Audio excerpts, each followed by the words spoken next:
60 hours to glory. Brigadier Farhan, आज हमारी टीमें किन मराइल में से गुजरेंगी? CP1 पर एंटी एम्बुश ड्रिल्स करने के बाद तमाम टीमों को एक नया ग्रिड रेफरेंस दिया जाएगा, जिसके बाद ये नेविगेट करते हुए CP2 की तरफ बढ़ेंगी और वहाँ पहुँचकर इन्होंने माइनफील्ड क्लियरेंस का प्लान देना होगा। माइनफील्ड क्लियरेंस करने के बाद इन तमाम को वहाँ पे जज किया जाएगा।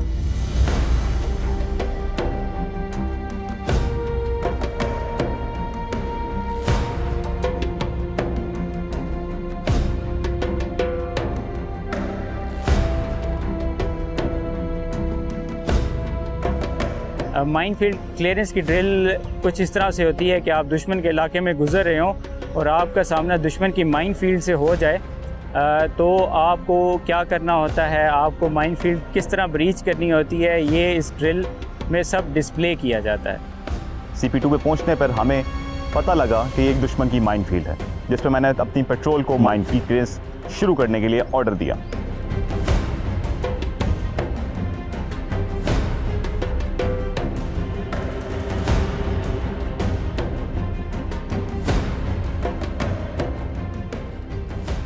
बेसिकली दुश्मन अपने बॉर्डर के ऊपर डिफेंसिव माइनफील्ड लगाता है ताकि दुश्मन को रोका जा सके। माइनफील्ड क्लियरेंस के दौरान माइनफील्ड को ब्रीच करके अपनी टीम के लिए रास्ता बनाया जाता है और हमने इस चीज़ के लिए बहुत मेहनत की हुई है और मुझे यकीन है कि मेरी टीम माइनफील्ड क्लियरेंस के टेस्ट में बेहतर परफॉर्म करेगी।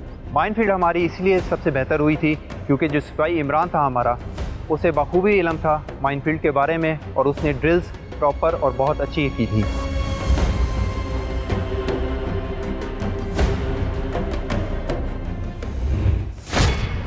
हर टीम चाहती है कि वो टेबल पर ऊपर रहे और अपनी बर्तरी बरकरार रखे थ्रू आउट, क्योंकि जो जो वक्त गुजरता जाएगा विंडो क्लोज होती जाएगी। आज दो बड़े इंपॉर्टेंट चैलेंजेस जो हैं वो टीम के सामने है। एक तो डीलिंग विद स्ट्रेंजर्स है और दूसरा सेकंड चेक पोस्ट से थर्ड चेक पोस्ट की नेविगेशन है रात की। अल्फा 1 ने स्ट्रेंजर को कैप्चर किया। स्ट्रेंजर को कैप्चर करने के बाद सबसे पहले उसकी तलाशी ली गई कि उससे कौन कौन सा इक्विपमेंट बरामद होता है या उसके पास कौन कौन सी चीज़ें हैं जिनसे हमें मदद मिल सके, या कोई ऐसी चीज़ तो नहीं है जिससे वो हमें नुकसान पहुंचा सके।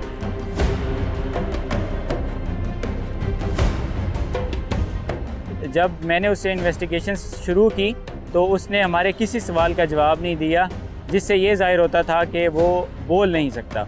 अगर कोई टीम सही तरीके से अपनी नेविगेशन नहीं करेगी तो वो कभी भी क्लोज टारगेट रिकॉनेसेंस मुकम्मल सही तरीके से नहीं कर पाएगी। 60 hours to glory. 60 hours to glory.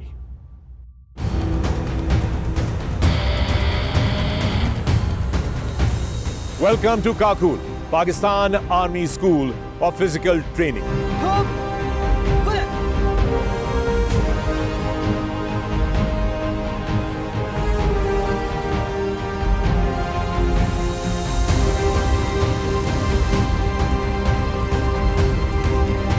मैं सारा कुछ जल्दी सीख रही हूँ और ईजी है सब कुछ करना।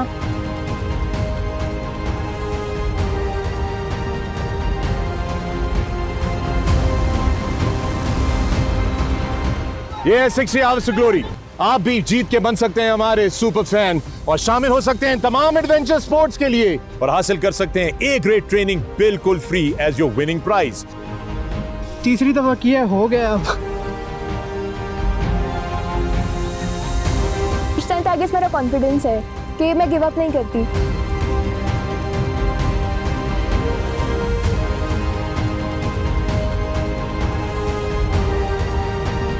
अल्हम्दुलिल्लाह अभी तक जितने भी एडवेंचर्स या जितने भी टास्क थे ट्रेनिंग के दौरान वो सब मैंने किए हैं।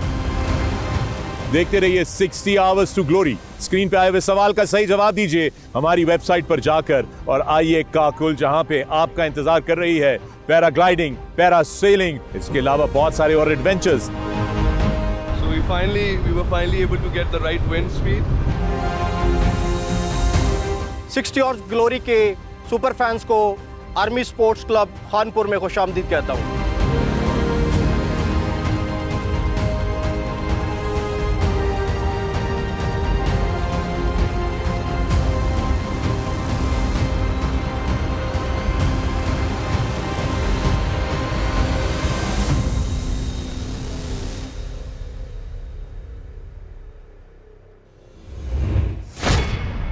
चौथे बैन अवी पाकिस्तान आर्मी टीम स्पिरिट मुकाबलों पे मबनी पाकिस्तान के तारीख के सबसे बड़े रियलिटी शो में एक बार फिर आपको खुशामदीद कहते हैं। पिछले एपिसोड में आपने देखा कि हमने माइन फील्ड क्लियरेंस के टास्क मुकम्मल होते हुए देखे। टीमों को बारूदी सुरंगों का सुराग लगाना था और उनको न्यूट्रलाइज करना था। आपने देखा कि टर्की की टीम और मंगला जिलजाल ने अपनी पोजीशन को मुस्तहकम किया, लेकिन अभी भी टेबल पे मुल्तान चार्जिंग बुल्स और टीम उज़्बेक लीड कर रहे हैं। कराची, भावलपुर और गुजरांवाला की टीमों को अभी भी बहुत से चैलेंजेस दरकार हैं। उनको अपनी पोजीशंस को बेहतर करना है, मगर ये एक नया एपिसोड है और आज के एपिसोड में 2 नए चैलेंजेस हैं। मैं हूं आप लोगों का मेजबान फखरे आलम और 60 आवर्स टू ग्लोरी में आप सबको खुशामदीद कहता हूं। स्क्रीन पर नजर गाड़े रखिएगा क्योंकि आपका सरप्राइज सवाल किसी भी वक्त स्क्रीन पर नमूदार होगा, जिसका सही जवाब आपने देना है हमारी वेबसाइट पर जाकर 60hourstoglory.com.pk या .com पे, और सही जवाब देके बनिए हमारे सुपर फैन। सुपर फैंस को देख लिया आपने कि कितने जबरदस्त एडवेंचर्स वो एंजॉय कर रहे हैं। आप भी विनर हो सकते हैं, सुपर फैन बन सकते हैं। So keep watching the screen, question can come at any time. इस वक्त आपकी मुलाकात करवाते हैं मेरे साथी मेजबान और मेरे मेहमान पाकिस्तान आर्मी टीम स्पिरिट मुकाबलों के रूए रवां डायरेक्टर पैच ब्रिगेडियर फरहान। सर अस्सलाम वालेकुम and welcome to the show. वालेकुम अस्सलाम। मुकाबला सख्त होता जा रहा है, जो वक्त आगे बढ़ता जा रहा है टीमों के बीच में अब ये लड़ाई वाज़ेह तौर पे नजर आ रही है। टेंशन है, हर टीम चाहती है कि वो टेबल पर ऊपर रहे और अपनी बर्तरी बरकरार रखे थ्रू आउट, क्योंकि जो वक्त गुजरता जाएगा विंडो क्लोज होती जाएगी। आज 2 बड़े इंपॉर्टेंट चैलेंजेस हैं टीम के सामने। एक तो डीलिंग विद स्ट्रेंजर्स है और दूसरा सेकंड चेक पोस्ट से थर्ड चेक पोस्ट की नेविगेशन है रात की। तो ब्रिगेडियर फरहान, सबसे पहले तो ये बताइए कि ये डीलिंग विद स्ट्रेंजर्स क्या चीज है और इसकी क्या अहमियत है? डीलिंग विद स्ट्रेंजर्स एक नहायत ही अहमियत का हामिल टेस्ट है, जिसमें एक सिचुएशन डेवलप की जाती है। इन्फिल्ट्रेटिंग पेट्रोल के सामने एक अजनबी को लाया जाता है, जिससे उन्होंने एक प्रोफेशनल तरीके से डील करना होता है।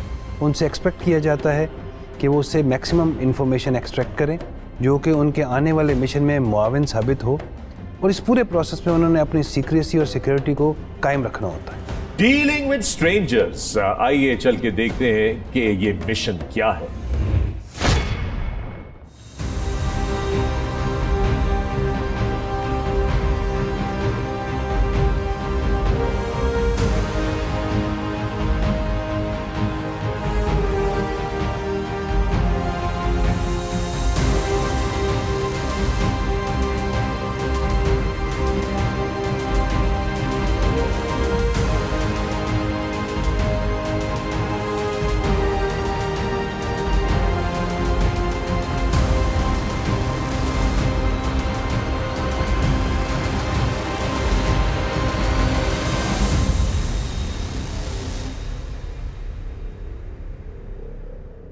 डीलिंग विद स्ट्रेंजर्स, अजनबी से मिलने का तरीका कहने को तो बड़ी मामूली सी बात लगती है, लेकिन जब दुश्मन के इलाके में आप पेशकदमी करते हैं और अचानक कोई अजनबी आपको टकर जाए तो उससे किस तरह इंटरैक्ट करना है, क्योंकि मिलने वाला अजनबी मुखबिर भी हो सकता है, जासूस भी हो सकता है या आम शहरी भी। इस टास्क में हर टीम को एक अजनबी टकरेगा। देखना यह है कि टीम किस तरह उस अजनबी से इंफॉर्मेशन एक्सट्रैक्ट करती है और फैसला करती है कि क्या वो जासूस है या एक फ्रेंडली। डीलिंग विद स्ट्रेंजर्स में हमारी पोजीशन थोड़ी वीक हुई थी और उसकी भी मेन वजह यही थी कि हमने कॉन्टिजेंसीज प्लान नहीं की थी।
डीलिंग विद स्ट्रेंजर में सबसे पहले आपने जो भी आपको अजनबी शख्स मिलता है आपने उसका कॉर्डन करना होता है।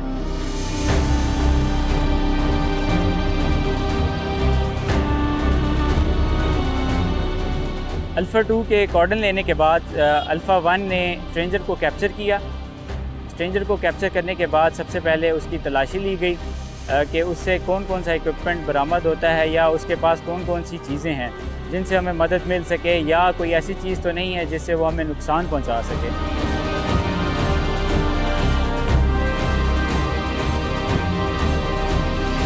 स्ट्रेंजर को कैप्चर करके उससे जितनी ज़्यादा से ज़्यादा मालूमात होती हैं वो हासिल करना होती हैं, उस इलाके के बारे में, उसके बारे में, दुश्मन की पोजीशंस के बारे में कि वो कहाँ कहाँ पे डिप्लॉय हैं। ये सारी मालूमात हासिल करने के बाद आप अगर बॉर्डर के करीब हैं और अपने इलाके के करीब हैं तो वापस उसे अपने इलाके में लेके आ जाते हैं।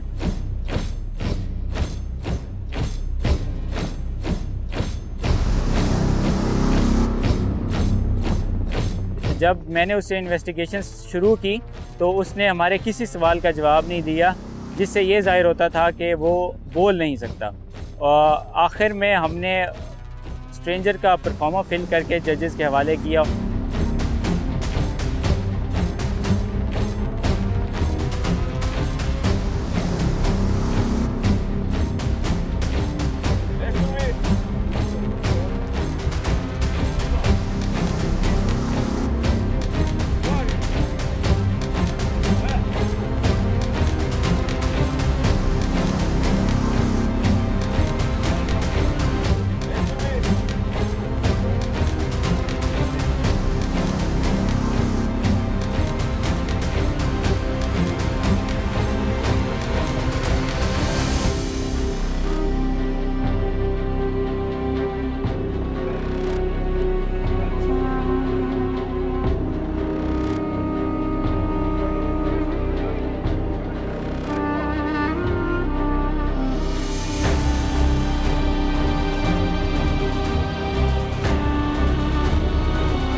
के इलाके में जब भी हम क्लैंडस्टाइन ऑपरेशन के लिए जाते हैं तो वहाँ पे मौजूद कोई भी सिविलियन हमारे ऑपरेशन में एक रुकावट बन सकता है, क्योंकि वो दुश्मन को हमारे बारे में आगाही दे सकता है, जिसकी बुनियाद पे हमारा ऑपरेशन फेल भी हो सकता है। CP नंबर 2 पे हमें कॉन्टीजेंसी दी गई, जिसके अंदर एक स्ट्रेंजर हमारी तरफ बढ़ के आ रहा था, जिस पर मेरे कमांड के ऊपर मेरी पेट्रोल में अल्फ़ा 2 टीम ने उसके इर्द गिर्द कॉर्डन लिया, जबकि अल्फ़ा 1 जो कि मेरे अंडर कमांड थी, हमने मूव इन करके उसको हिरासत में।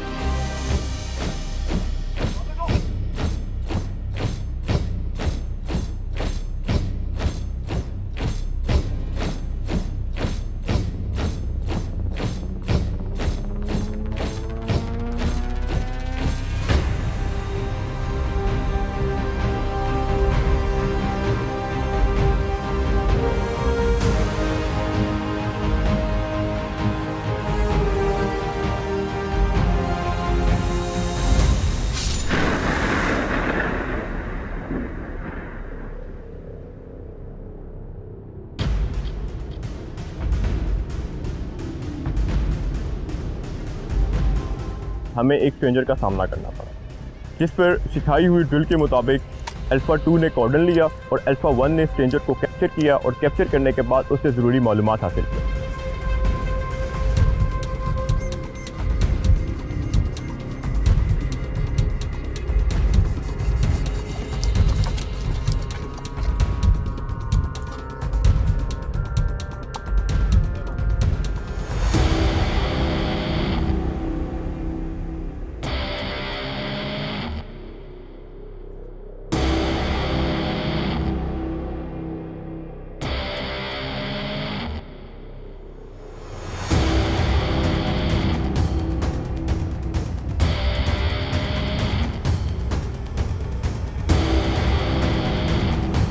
मालूमात हासिल करने के बाद हमने SOP के मुताबिक उसको छोड़ दिया ताकि वो अपनी कोच के पास ना जा सके और उनको जाके हमारी इस इन्फिल्ट्रेशन और इस मिशन के बारे में कोई इन्फॉर्मेशन ना दे, क्योंकि इन्फिल्ट्रेशन एक ऐसा मिशन है जिसका पहला हदफ सीक्रेसी और सरप्राइज़ को अचीव करना होता है। तो इस चीज़ को बरकरार रखने के लिए और इस चीज़ को हासिल करने के लिए हमने उसको किसी एक मशहूर निशान पर छोड़ दिया।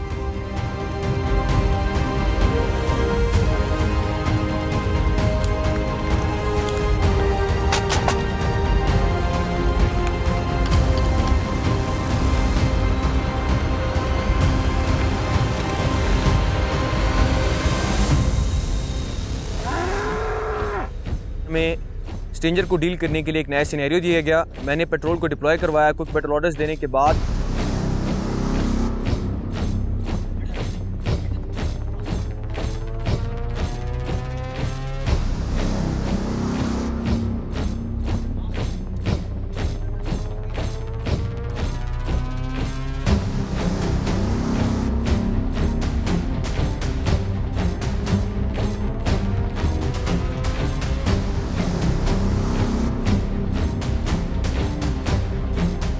अल्फ़ा 2 ने आउटर कॉर्डन लिया और अल्फ़ा 1 ने सर्चिंग स्टार्ट कर दी।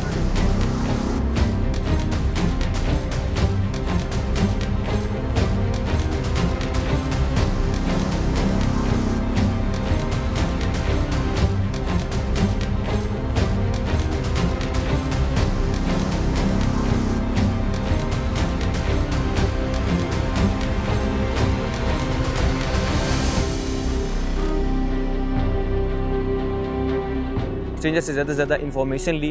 स्ट्रेंजर ने हमें एरिया में मौजूद कुछ मिलिट्री इन्फो और मिलिट्री पोजीशंस के बारे में बताया, जिसके बाद हमने उसे डिस्पोज ऑफ किया और अगले बाउंड की तरफ हमने अपना मूव स्टार्ट किया।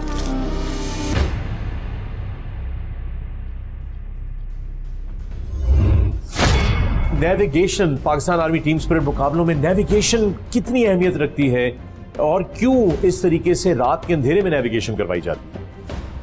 अगर कोई टीम सही तरीके से अपनी नेविगेशन नहीं करेगी तो वो कभी भी क्लोज टारगेट रिकॉनेसेंस मुकम्मल सही तरीके से नहीं कर पाएगी।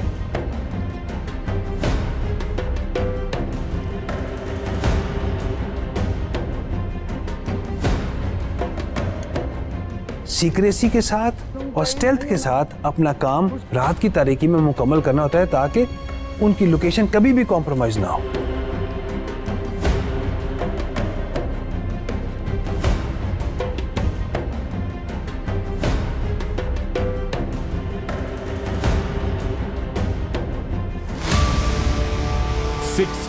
hours to glory. 60 hours to glory.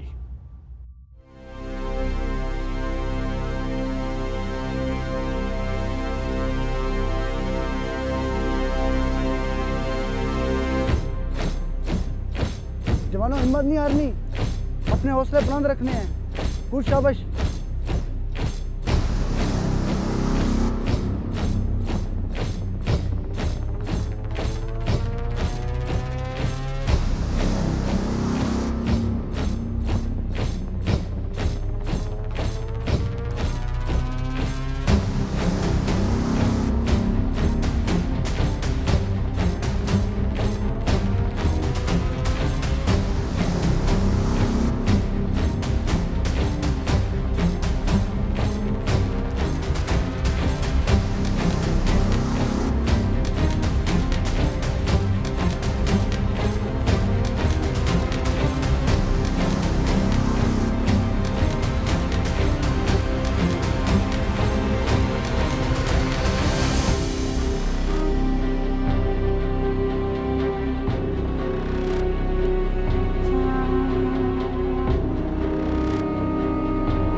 तो दोस्तों आपने देखा कि टीमों ने किस शानदार और मुश्किल तरीके से इस टास्क को मुकम्मल किया है। ब्रिगेडियर फरहान, आपने भी देखा ये मनाजिर, रात के अंधेरे में नेविगेट करना और ये सारा का सारा टास्क मुकम्मल करना इतनी मुश्किल टेरेन के अंदर। और दोस्तों हमने ये तमाम मनाजिर आप सबके लिए कैप्चर किए नाइट विजन कैमरास के थ्रू। पहली दफा इतने सारे नाइट विजन कैमरास पाकिस्तान की तारीख में किसी शो के लिए जो है वो इस्तेमाल किए होंगे। तो सर ये navigation, Pakistan army team spirit मुकाबलों में नेविगेशन कितनी अहमियत रखती है और क्यों इस तरीके से रात के अंधेरे में नेविगेशन करवाई जाती है? अगर पैट्स कंपटीशन का मेन काम या मेन टास्क है क्लोज टारगेट रिकॉनेसेंस, जिसके लिए टीमों को तकरीबन 60 किलोमीटर का फासला तय करना पड़ता है। कहने को ये 30 स्क्वायर्स हैं, लेकिन ये बन तकरीबन 900 स्क्वायर्स जाते हैं अगर इनको 30 बाय 30 के एरिया में टीमों को हम कैलकुलेट करें। अगर कोई टीम सही तरीके से अपनी नेविगेशन नहीं करेगी तो वो कभी भी क्लोज टारगेट रिकॉनेसेंस मुकम्मल सही तरीके से नहीं कर पाएगी। इसलिए उन्हें सीक्रेसी के साथ और स्टेल्थ के साथ अपना काम रात की तारीकी में मुकम्मल करना होता है ताकि उनकी लोकेशन कभी भी कॉम्प्रोमाइज ना हो। इस वक्त हुआ है कि हम चाह के नजर डालें अपने टेबल के ऊपर। So it's over to you colonel Umair Bangash. Minefield को क्लियर करने के बाद अगला टेस्ट था सरप्राइज टेस्ट। ये सरप्राइज टेस्ट जब दिया गया तो इनको नहीं पता था कि किसी अजनबी का सामना करना पड़ेगा और यही सरप्राइज टेस्ट था, डीलिंग विद द स्ट्रेंजर्स, यानी दुश्मन के इलाके में अजनबी का सामना। कहते हैं कि no competition no progress. Teams में अभी तक वो स्पिरिट जागा हुआ है, they are competing and they have shown the progress. Quetta हिंगोरियंस के लिए बहुत अच्छी खबर है कि पहली बार पॉइंट्स टेबल पर कोयटा हिंगोरियंस ने पहली पोजीशन हासिल की है, जबकि मुल्तान चार्जिंग बुल्स ने कदरे बेहतर परफॉर्मेंस शो की पिछले कॉम्पिटिशन्स के निस्बत और दूसरे नंबर पर आ चुके हैं, जबकि तीसरी पोजीशन शेयर की है रावलपिंडी पासबान ने बहावलपुर थंडर्स के साथ, और बहावलपुर थंडर्स बतदरीज बेहतर होते चले जा रहे हैं। चौथे नंबर पर लाहौर तेजोतुन पहले मुकाबले के बाद अब थोड़ा नीचे आई और पॉइंट्स टेबल पर कायम है। पांचवें नंबर पर मंगला जिलजाल कराची जिंदा दिल के साथ पोजीशन को सिक्योर किए हुए है, जबकि छठे नंबर पर मुसलसल गुजरावाला सरफरोश अभी तक कायम है और लगता है उन्हें इस कंपटीशन में बहुत मेहनत करनी पड़ेगी वापस आने में। बैनुल अक़वामी टीमों की बात की जाए, श्रीलंका नीचे जा चुकी है और अब टीम जॉर्डन ने एक बार फिर अपना लोहा मनवाया है और पहले नंबर पर है, जबकि दूसरे नंबर पर टीम टर्की और तीसरी पोजीशन शेयर की है टीम उज़्बेकिस्तान और श्रीलंका ने। मैं हूं लेफ्टिनेंट कर्नल उमैर बंगश। मिलते हैं अगली एपिसोड में, लेकिन उससे पहले चलते हैं ओवरऑल स्कोर्स की जानिब।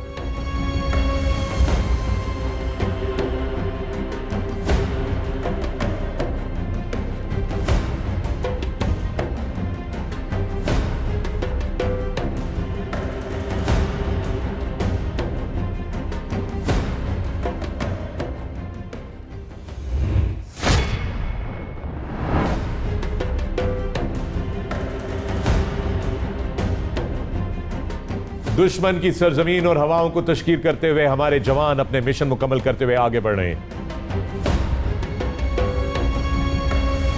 क्या वो टेम्पो मेंटेन रख पाएंगे? Because there are still slips between the cup and the lips.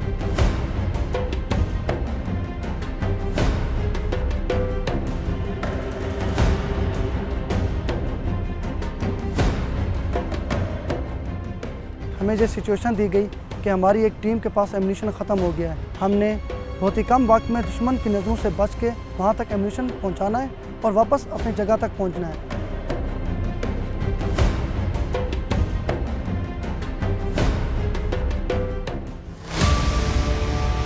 $60 hours to glory. 60 hours to glory. वो thank you colonel Umair Mangesh. और सूरत हाल टेबल के ऊपर बड़ी इंटरेस्टिंग बनती जा रही है। मुल्तान चार्जिंग बुल्स ने चार्ज संभाला हुआ है, लेकिन टर्की की टीम ने उज़्बेक टीम को पीछे करके अपनी पोजीशन जो है वो स्ट्रांग कर ली है। और ब्रिगेडियर फरहान, इंटरेस्टिंगली क्वेटा हंगोरियंस ने इन दोनों टास्क में इस साल के पैट्स में सबसे ज्यादा स्कोर हासिल किए। Very interesting. It is interesting they have done well in these two tests, but let's hope they can maintain the tempo. क्या वो tempo maintain रख पाएंगे? Because there are still slips between the cup and the lips. Well said, very well said. Sustainability का खेल है कि कौन सी team sustain कर सकती है। याद रहे कि ये 60 घंटे का मुकाबला है और बीच में कोई वक्फा नहीं है। आपको और मुझको शायद वक्फे से ये एपिसोड्स देखने को मिल रही हैं, लेकिन टीमों के लिए सूरत हाल बहुत ज्यादा गंभीर है, क्योंकि मुकाबला सख्त, वक्त कम और पॉइंट्स के लिए इस वक्त हर कोई जो है वो लड़ रहा है। दोस्तों, आज की हमारी ये एपिसोड यहीं पर खत्म होती है। याद रखिए कि स्क्रीन के ऊपर जो सवाल आपका आया उसका सही जवाब आपने देना है हमारी वेबसाइट पर जाकर 60hoursglory.com and .com.pk पे, और सही जवाब देके बन सकते हैं आप हमारे सुपर फैन और एडवेंचर पे जा सकते हैं। मैं हूं फखर आलम और ये है 60 Hours to Glory। दोबारा मुलाकात होगी, अपना ख्याल रखिएगा। पाकिस्तान जिंदाबाद। CP2 के बाद जब हमें बेरिंग दी गई हाइड आउट की जानिब बढ़ने के लिए, तो हमने नफूज जारी रखते हुए अपने हाइड आउट की लोकेशन पे पहुंचे। एक पाकिस्तानी जवान का जज्बा कभी थकता नहीं है। जब भी हम एक क्लैंडस्टाइन ऑपरेशन पे जाते हैं तो दुश्मन के इलाके में कमीनगाह यानी कि हाइड आउट की रिक्वायरमेंट बहुत ज़रूरी होती है। हाइड आउट की लोकेशन पहुंचने पे मैंने अपनी पेट्रोल को hide out occupation drill start करने का ऑर्डर दिया।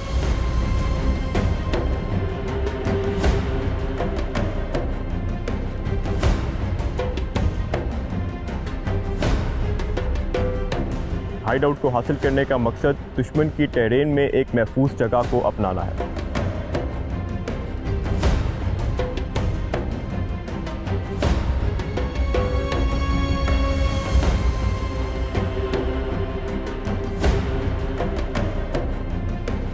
मैं खुद हाइड आउट की सर्चिंग के लिए गया। हाइड आउट की सर्चिंग क्लियर करने के बाद मैंने अपनी पेट्रोल को मूव करवाया हाइड आउट के अंदर और उनको उनकी पोजीशंस बताई। उनको अपना एरिया ऑफ रिस्पॉन्सिबिलिटी बताया गया जिस पर उन्होंने अपनी नज़र रखनी थी। एक बड़ी रिलैक्स और एक बड़ी फायर पोजीशन में वहाँ पर हाइड आउट में मौजूद था।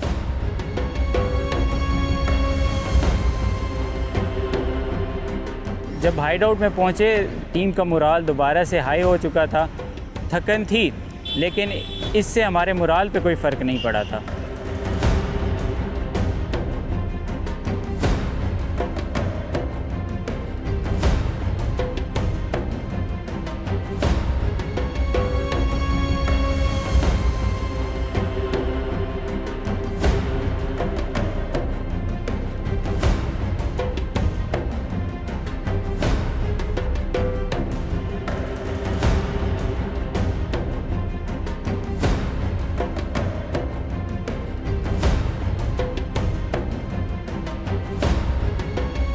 हमें ये सिचुएशन दी गई कि हमारी एक टीम के पास एम्यूनिशन ख़त्म हो गया है। हमने बहुत ही कम वक्त में दुश्मन की नज़रों से बच के वहाँ तक एम्यूनिशन पहुँचाना है और वापस अपनी जगह तक पहुँचना है।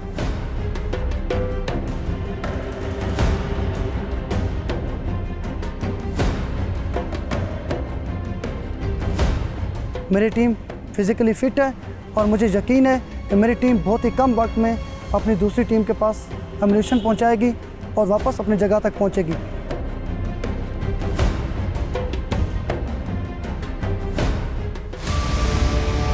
60 Hours to Glory।